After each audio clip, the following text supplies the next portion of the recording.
कैसे एक भगवान ने बंजारे के भेष में आकर कबीर के घर की रक्षा।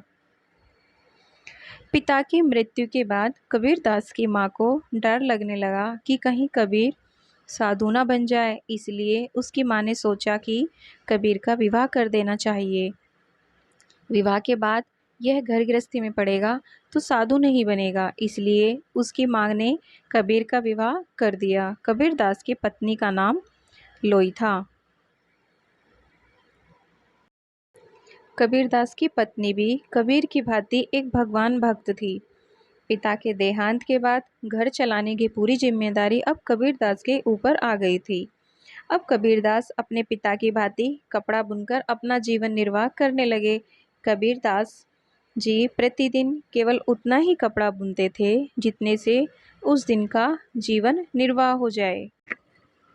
जब भी कपड़ा बुनकर उसे बाजार में बेचने जाते थे तो भगवान से केवल यही प्रार्थना करते थे, साईं इतना दीजिए जामे कुटुंब समाए, मैं भी भूखा ना रहूं, साधु ना भूखा जाए। अर्थात हे भगवान मुझे इतना दीजिए जिससे मेरे परिवार का जीवन निर्वाह हो जाए, और यदि कोई साधु मेरे घर भोजन की आस में आए तो वह भी भूखा ना जाए। एक दिन कबीरदास कपड़े का एक थान बाजार में बेचने गए। सुबह से शाम हो गई लेकिन वह कपड़ा नहीं बिका। शाम को उनके पास एक साधु आए। उनकी धोती फटी हुई थी, उनके पास ओढ़ने बिछाने को कुछ भी नहीं था। वह आकर कबीर से बोले, कबीर जी मुझे थोड़ा कपड़ा चाहिए। कबीरदास जी बोले, आपको कपड़ा चाहिए, अच्छा ले लीजिए। कबीरदास उन्हें उसमें से आधा कपड़ा फाड़कर देने लगे। कबीर ने सोचा आधा कपड़ा इन्हें दान कर देते हैं, आधे कपड़े को बेचकर घर के लिए राशन ले लेंगे।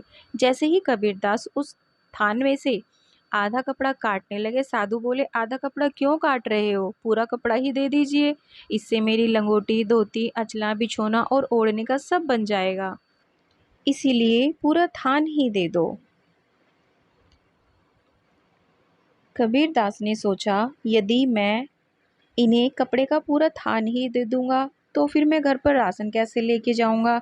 मेरी तो सारी पूंजी है कपड़ा है, यह कपड़ा बिकेगा तो उसके मुनाफे से ही मैं घर पर राशन लेकर जाऊंगा और धागा खरीद कर दूसरा कपड़ा बना पाऊंगा। यदि यह कपड़ा मैंने इनको दे दिया तो मेरा कपड़ा बुनने का काम ही रुक जाएगा। तभी कबीरदास को गुरुजी की कही बात याद आ गई कि सभी जीवों में भगवान का निवास है, जाने किस रूप में नारायण आ जाए। कबीरदास ने सोचा 2-4 दिन गंगा जी का जल पीकर रह लेंगे, परंतु इस साधु को निराश नहीं जाने देंगे।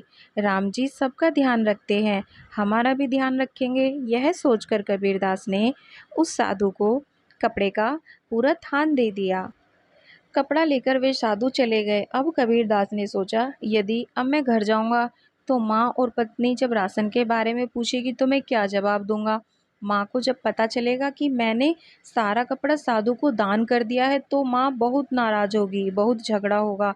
तभी कबीरदास ने सोचा अब मेरे पास ना तो राशन के पैसे हैं और ना कुछ करने को काम, इसीलिए घर जाने से तो अच्छा है कि कहीं एकांत में बैठकर राम नाम का जाप करूं। यह सोचकर कबीरदास गंगा के किनारे किसी एकांत स्थान पर बैठकर राम नाम का जाप करने लगे।